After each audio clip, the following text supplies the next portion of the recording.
De regresso à Comissão Executiva, hoje estamos a falar dos desafios do novo governo. À conversa nesta reunião, José Almassa e Francisco Banha.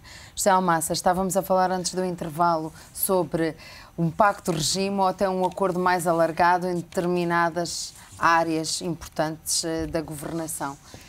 Estava a falar da saúde, exatamente. Podemos começar por aí. A saúde requeriria que não só CDS, PP e PSD se entendessem. Pois, eu acho que não só a saúde, portanto, a saúde, a própria justiça, a justiça também, devido haver um entendimento, o tal pacto de regime que falámos, em que envolvesse o PS. Eu penso que... O PS tinha-se mostrado disponível para isso.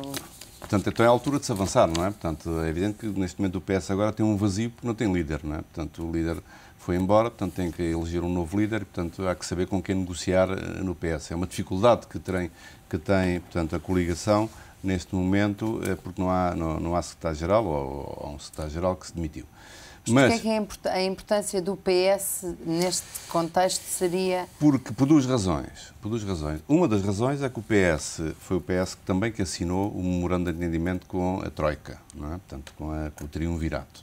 E foram eles que assinaram. E, portanto, eles assinaram esse memorando de entendimento e, portanto, eles devem estar vinculados a ele também. E, portanto, esse memorando toca várias áreas e, portanto, o PS deveria, portanto, obrigar-se, não é? Portanto, como já se obrigou com a Troika, mas também com o governo que sair agora, que for eleito, a cumprir com determinadas medidas. Essa é uma das razões que eu acho que o PS deve estar envolvido. A outra das razões que o PS também se deve envolver é uma questão de Estado. Portanto, há sentido de Estado, no sentido de responsabilidade, que falámos no início do programa, tem que haver a responsabilidade de que não podemos deixar o país resvalar mais do que aquilo que ele já resvalou. E, portanto, só o entendimento alargado entre os três partidos que representam mais de 75% da votação teria mais força, porque não nos esqueçamos que há áreas, portanto, com estas medidas que não forem tomadas, o desemprego a crescer, com os problemas sociais que podem surgir. Ora, era bom, porque o PS assinou este documento, que estivesse envolvido também, porque para ajudar a travar, portanto, esses eventuais problemas sociais que possam surgir, não é? Há pouco estávamos a falar também, ainda durante o intervalo, vai haver aqui uma série de aspectos que vão envolver as famílias, nomeadamente a nível da redução dos benefícios sociais, das prestações sociais, de alterações até em matéria dos escalões, dos impostos. Se calhar também era bom que nesta altura o exemplo viesse de quem governa. Pois, o problema, portanto... Porque isso é uma discussão antiga, não é? Eu sou muito otimista. Quando o governo toma posse, depois começam-se a tirar alguns esqueletos do armário. Do armário, mas depois esquecem-se, com o tempo esquecem-se. Eu espero que isso não aconteça e que não se esqueçam. Porque, no sentido da responsabilidade deve existir, e, portanto, da ética, entramos no campo ético também, da política.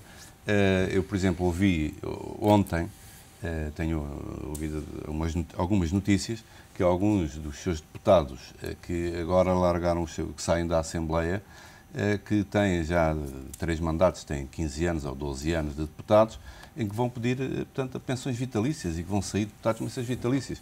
Ora, a moralidade tem que vir para todos. Não se pode estar a mexer nas pensões do cidadão comum, portanto, do cidadão comum que trabalha 40 anos, 45 anos, que foi-lhes dito que trabalhem, quanto mais vocês descontarem, mais recebem de pensões, mais recontribuem para a sua pensão.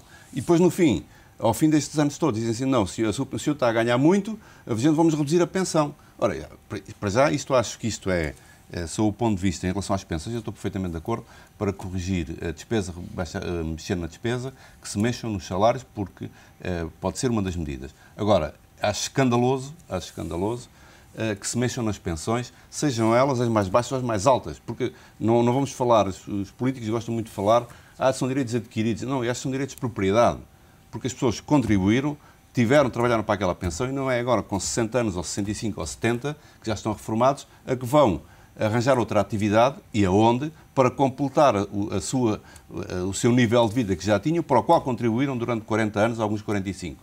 E depois, pelo outro lado, temos esta escandaleira da política, que os seus políticos de 12 anos, 15 anos, reformam-se vitaliciamente. Eu estou de acordo que a política, quem é deputado ou quem exerce cargos políticos, que os anos que teve na política conta para a reforma, quando tiver a idade de reforma, como qualquer cidadão. Portanto, aos 65 anos, tiveram 20 anos na política, quando tiver 65 anos, reforma-se. Não é agora, quando tem 50, tem 45, porque tiveram lá 15 anos ou 20 anos, reformam-se. Então, mas que raio de moralidade é esta? Então, quer dizer, andamos a pedir sacrifícios ao cidadão comum, ao português comum, a dizer, vamos recortar a sua pensão. Que eu repito, que acho um escândalo, para não dizer que é um roubo, porque as pessoas que contribuíram para aquilo têm lá a sua pensão, não se devia mexer nas pensões. Depois aparecem os políticos a dizer, mas eu agora vou para casa, não é? Vou para casa e vou pedir a pensão vitalícia. Mas como é que é isto? Mas qual é a moralidade neste sistema? Portanto, eu espero que este governo, quando tomar posse, que se encargue deste problema também e que leve isto a sério, porque não se podem estar a mexer nas pensões de uns e depois estar esta escandaleira. Veja quanto custa a Assembleia da República neste país. O custo da Assembleia da República, para não falar, já agora, não só em termos das pensões, porque ainda há um ano atrás se andava a falar que havia de reduzir o número de deputados. Tinha que se mudar a lei, não é? Pois, que se muda a lei. Agora, se queremos reduzir custos, não é? E, portanto, reduzir a despesa, então vamos reduzir a despesa. Mas então não podemos há cidadãos de primeira e há cidadãos de segunda, não é? Os políticos são de primeira, têm privilégios. E os outros não têm. Não pode ser. Portanto, ou a moralidade ou comem todos, que é como se diz o português, não é? Francisco Banha, qual é a sua... Não, aquilo que o meu colega, o professor José Almassa, referiu é tão evidente que dói muito ouvir aquilo que ler as informações que têm vindo a ser na imprensa acerca, nomeadamente, deste tipo das pensões, etc.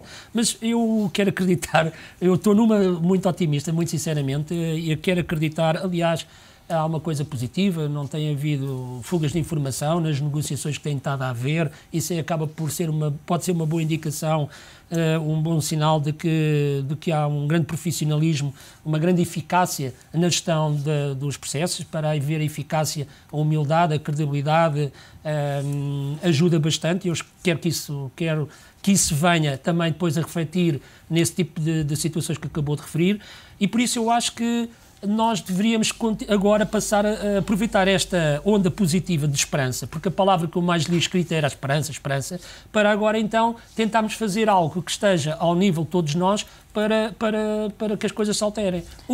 Ponto número 1, o povo em geral ter a consciência que os tempos vão ser mais difíceis ainda, e os tempos vão ser difíceis.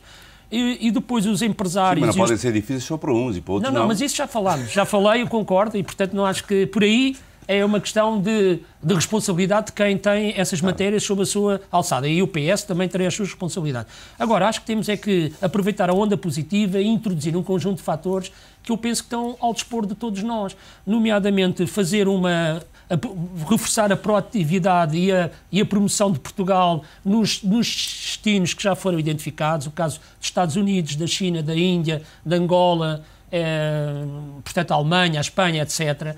Fazer outra coisa que é reforçar os clusters mais na área do tecnológico, o caso concreto da saúde, por exemplo, doenças crónicos virem para Portugal, a questão da educação, do conhecimento. Portugal está a ter, e veja agora o que é que está a acontecer, que eu nem sequer posso ficar minimamente com um sorriso na cara, que é quando vejo a maior parte dos miúdos que estão a estudar nos países como na República Checa, medicina e outros cursos, e que estão a ser convidados pelo governo alemão para ingressarem, para irem trabalhar para a Alemanha. Isso eu não posso continuar a ver, e portanto e por isso a educação, o conhecimento, a tecnologia, o entretenimento, portanto aquelas atividades de valor acrescentado que eu acho que há condições para, e depois revitalizar o tecido empresarial, como há pouco eu dizia, tem que se implementar imediatamente o Fundo de Capital de Risco para a internacionalização, que já estava aprovado em decreto em Diário da República desde junho do ano passado. A necessidade de fazer algumas medidas para as pequenas e médias empresas. Por exemplo, nós já recebemos, pelo menos as notícias que vêm nos jornais, nós já recebemos dos 78 mil milhões de euros, já recebemos 12,6 mil milhões de euros. Era bom que dessa parte dos 12,6 mil milhões, por exemplo, pudessem fazer algo para o Estado pagar às pequenas empresas que têm milhões de euros para receber do Estado, para criar um círculo positivo de pagamentos, porque hoje em dia, mesmo as empresas que têm dinheiro, estão a fazer retração nos pagamentos, estão a provocar dificuldades enormes às pequenas empresas. Por exemplo, medidas dessa natureza eu acho que têm que ser implementadas de imediato e não vamos estar à espera de ver o que é que está a acontecer no orçamento, se é possível. Não, vamos fazer.